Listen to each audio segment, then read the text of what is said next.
What is up, guys? MACABESPEED coming at ya. Great episode today that I know a lot of you guys out there in my subscribership have been waiting for. The full 1 year review, the 365-day check-in on the original S45 aluminum tank full-size version that I got almost a year ago.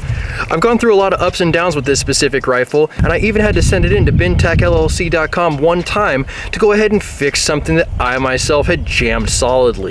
Now here a year later, with the experience under my belt to know how to fix each and every single problem that could possibly come up with this rifle, I have an exceptional confidence level that this thing is going to perform with little to no effort pretty much every time I pick it up. Whether it's the valve pin, whether it's jammed ammunition in the barrel, whether it's something else regarding the trigger and the buffer tube, I pretty much have had every single thing that could possibly go wrong with this rifle already happen to me and been able to get it back in the fight. No matter what happens today, I do expect to be able to perform this review for you guys and give you that 1 year update that so many people have been wanting to see. I think with a review like this, the best place to start is going to be right at the business end of the energy. Have the FPS and FPE kind of dropped off over the time that I've owned this, or have they stayed fairly constant given the fact that I've basically abused this thing for 365 consecutive days? I start with the stuff that's been in my ammo box the longest, the 200 grain stuff that everybody hates on me for. Seems fine. Recording started.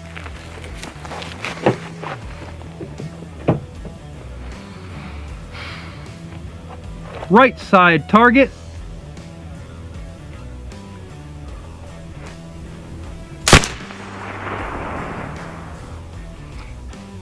Apparently it's 4,214 feet per second, which I know to be a lie.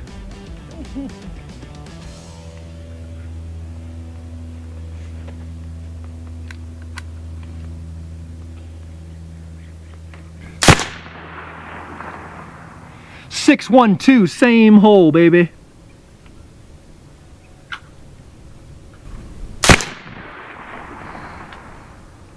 .601.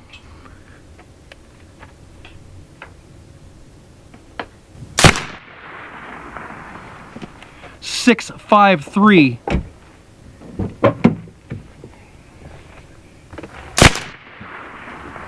.654.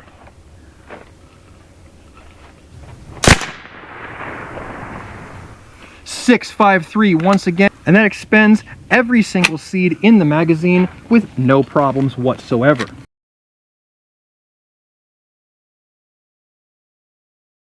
The life of a YouTube rifle is a hard one, and I've proved that for you guys time and time again. But today we're going to see whether or not this machine can take the attrition of time. I do have a 350cc rear tank on this today, and I'm also filled up to that fully nominal fill of about 4,400 psi as recommended by BinTac. Contrary to popular belief, I don't overcharge my rifles, I don't overcharge my cylinders, I simply use what the manufacturer states. So to those of you out there who feel like I go to a higher level of pressure or a higher level of fill, it's just not the case, and I verify that each time with you guys with that gauge. I don't care what anybody out there says. I don't care what the approved ammunition is. I don't care what the list of approved vendors are. The thing that has worked best for me, do what you want with your best for me, Lucky 7 air ammo, 200 grains, both energy and accuracy wise. A lot of people complain that they just can't get the grouping they're looking for out of this big bore air rifle. Honestly, I really feel like it's going to come down to your maintenance and your ammunition choice. And for me, the most accurate thing that I have found is 200 grain Lucky 7 air ammo. Let's go ahead and make sure I got my hearing protection set up. Set our rifle in our bog pod. Get a good sight picture established. Give ourselves some zoom. If you're a fan of the channel and subscribed, you would know that I've had magazines blow up in my face already. So these metal magazine backing pieces from Texoma Precision Pellets, they're literally worth their weight in gold for your safety.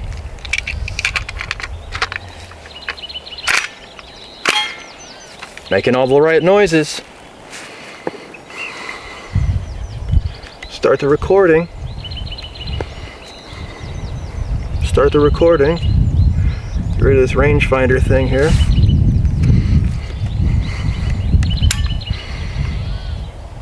Fire. 768.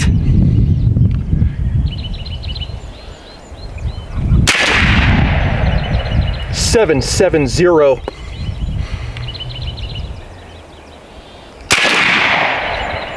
748. 747. So acting regulated with this big volume of air supplied by these two tanks.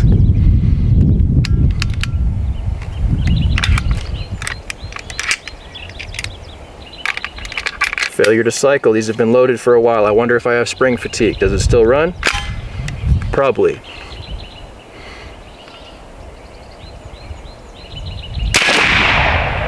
748.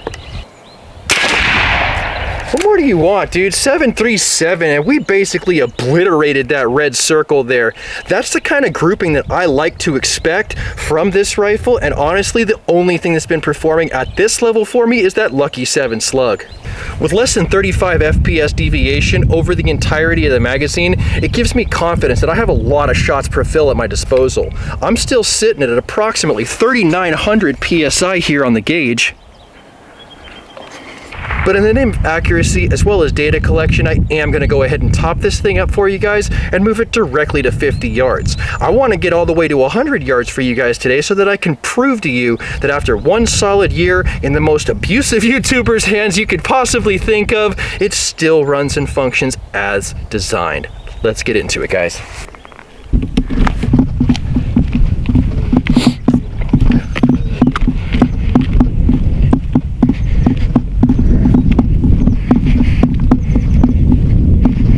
Right, 50-yard mark here, and I do have good confidence in this. Honestly, after everything that I've seen at 25, I don't know what you would have confidence too, trust me.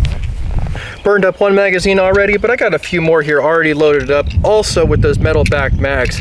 I can't say enough for this. If you value your safety, pony up the dollars and go buy these metal backed magazines from TexomaPrecisionPellet.com. Honestly, the guy is an innovator. He is making stuff that not only improves your safety, but gets you 30% more round count by going to an 8-round magazine as opposed to a 6. If you're gonna spend your money somewhere, Jim at Texoma Precision Pellets is making the best accessories I know of for this platform. Click clack, baby. Ready to start our recording? Really think about our mechanics. Lock everything.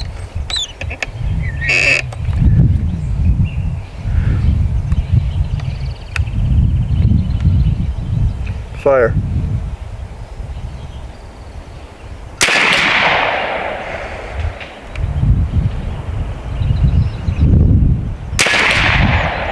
Hole and hole.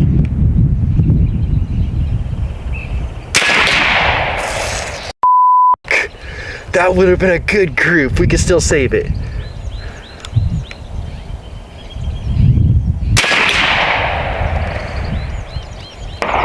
Once again, we still don't have this bolt going forward on this specific slug.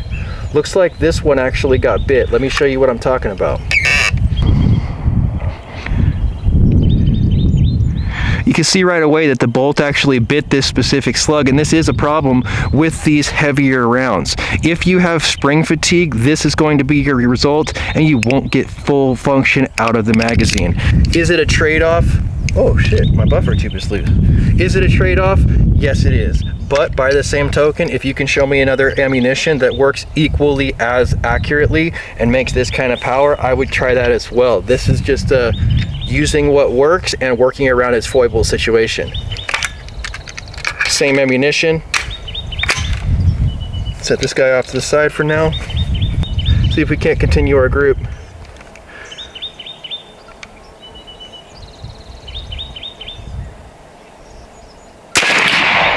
Good.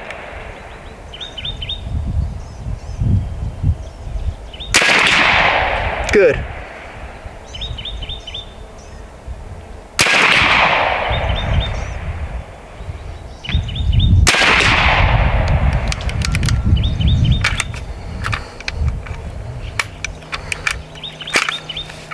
got lucky. This one's probably gonna be a flyer.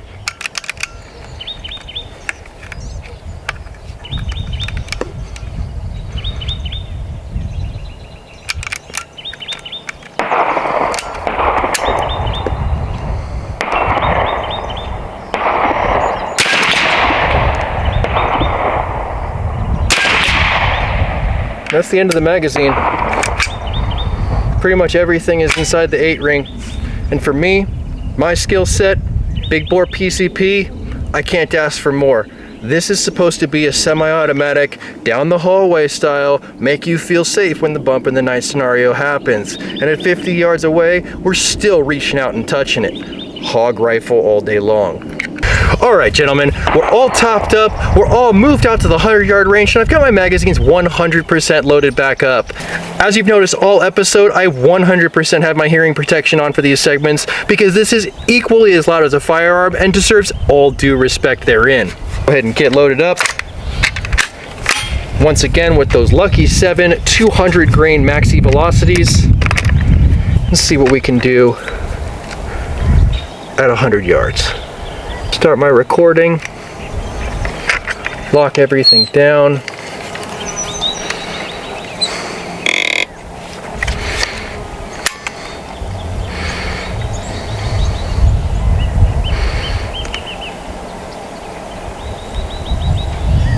Fire. Wow. 12 inches drop.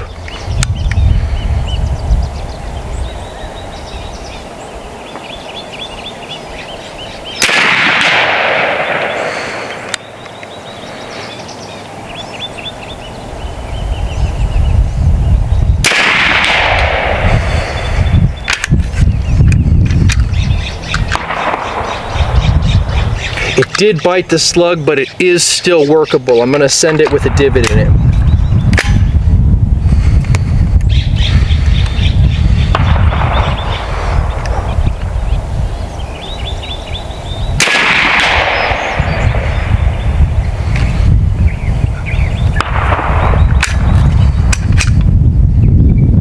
This one got bit also, and bit badly to the point where I'm not gonna try and send this one.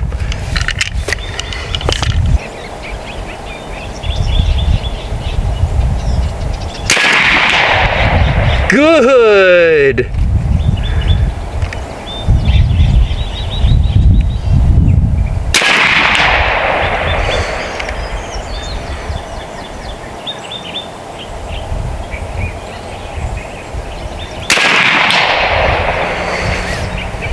Seems to bite the third slug like every single time, and now it won't let me have the mag back.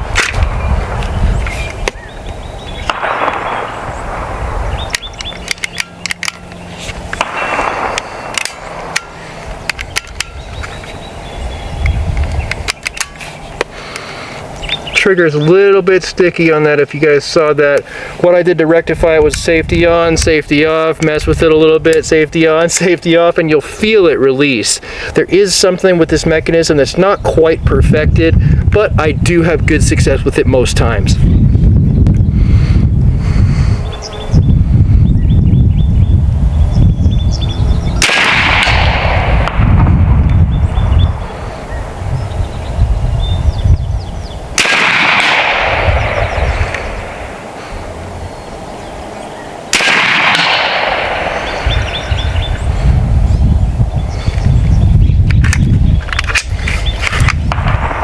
Dropping down to about 3,300 PSI, so I do see that our pressure is starting to drop off, and that first magazine is really going to be the meat and potatoes of where you're going to get the most consistent accuracy as well as the best energy from your fill.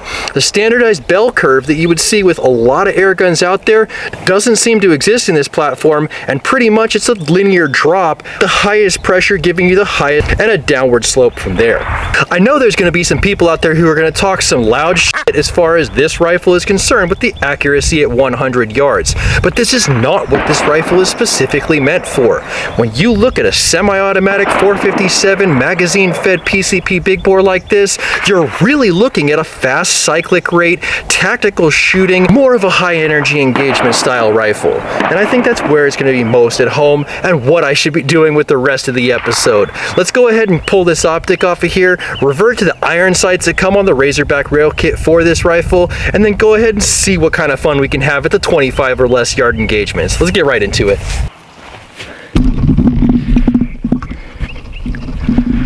So realistically, totally decent. See a couple we got out here. These might be from our group, but 1, 2, 3, 4, 5, 6, 7. I'll take it. I don't really have any problem with that. All right, guys, you guys know how much I love the ring of the steel and the slap of the gongs on this channel. Today, we're gonna go ahead and take it one step further and start answering questions instead of just spending ammunition. I have a pan out there, a frying pan that had started to delaminate the Teflon, poisoning my entire family before I went ahead and got rid of it for a range toy. Today we're going to go ahead and find out whether or not a frying pan might save your life if you were holding it in front of you and you got shot at by the S45. Let's go ahead and put some lead down range and see if we can't punch some sunlight through this pan. Click clack, baby. Now you'll notice I have absolutely no optic whatsoever on my S45 at this point, which means I'm going to be completely reliant on the fiber optic iron sight to go ahead and make the connection to that pan down there. Don't do this to me.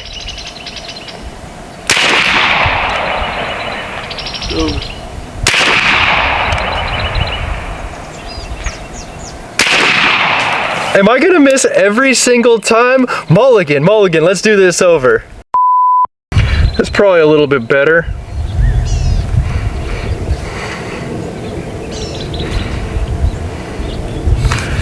All right, we'll see what happens.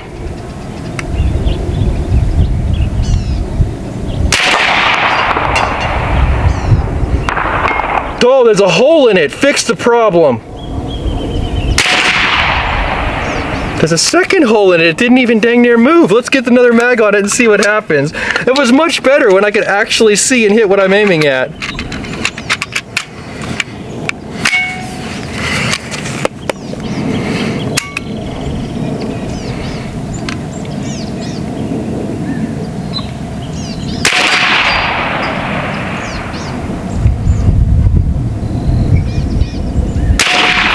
Miss, I can't get it on the swing. What is this? Oh, don't do this to me.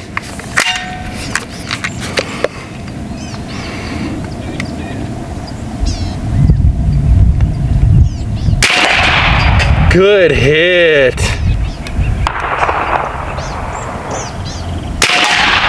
Hit.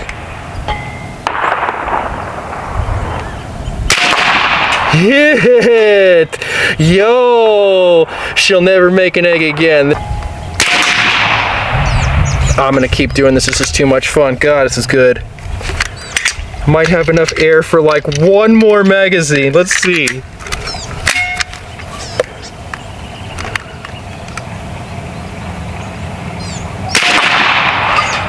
Good hit, man.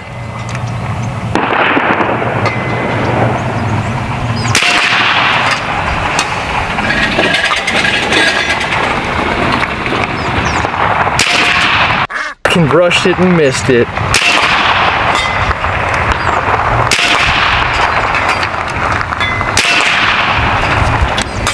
We got the magazine we were looking for out of that one. Drove it all the way down to 2,000 PSI.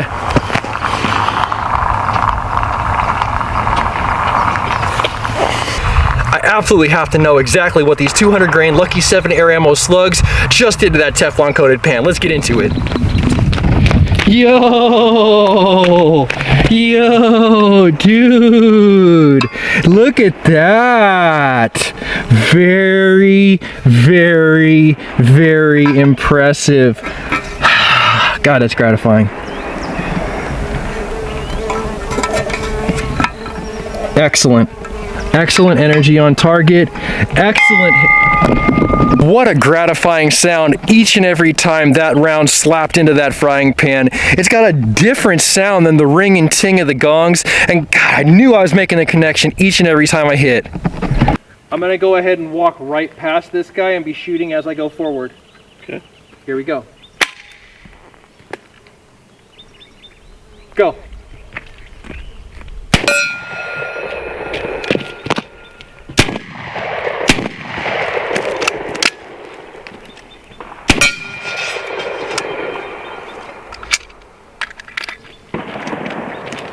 Ooh.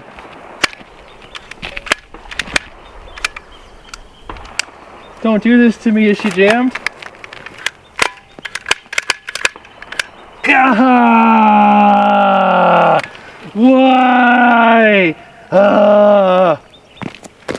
I think we're gonna have to go ahead and ramrod this guy out, get this thing going, and I'm gonna show you exactly how quickly we can do so. Let's take this apart, boys.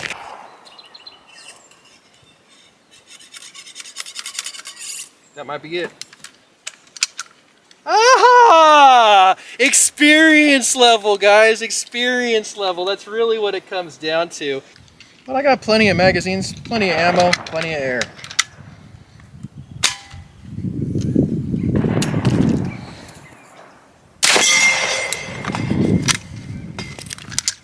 Still good to go. Oh, and I probably have a mag in the breech now. Ah, overcautious.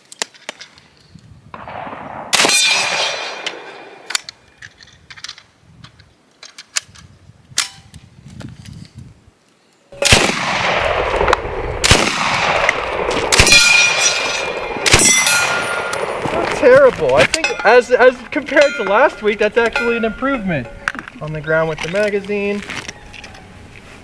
These would be easier to deal with if they were stick magazines.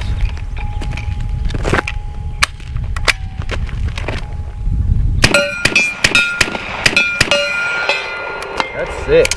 That's how it's supposed to function. Not too much tactical joy there, but you know, I'm not the best guy when it comes down to getting it done in the tactical arena. I know that anything I do long enough, I'm gonna end up getting better at. So I think in this case, what I'm gonna go ahead and do is load up another magazine since we failed on the first one, and see if I can't at least get a little bit of left to right action going for you guys. Even though I've had hang-ups as far as my shooting is concerned today, I hope you guys see at home that if you have a little bit of experience and a little bit of intelligence and a lot of patience, you're going to be able to keep this thing in the fight even if you have a problem at the range. 2 separate times I've jammed this, what would have been previously solid, got the round out, and I'm still using the same rifle, same range segment. Let's go.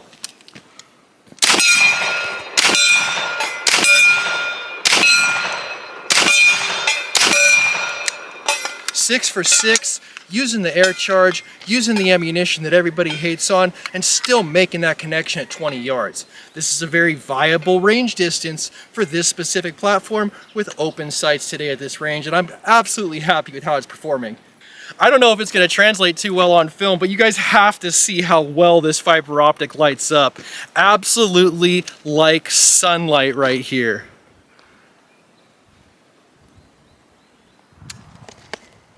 And go.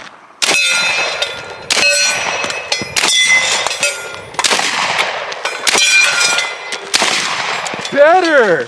Better this time! Better! I got too excited at the end, which is pretty much par for the course with my life. But by the same token, that's better of a connection rate that I had last time with the S45 Mini, and the S45 full size was again proven reliable in this 1-year review.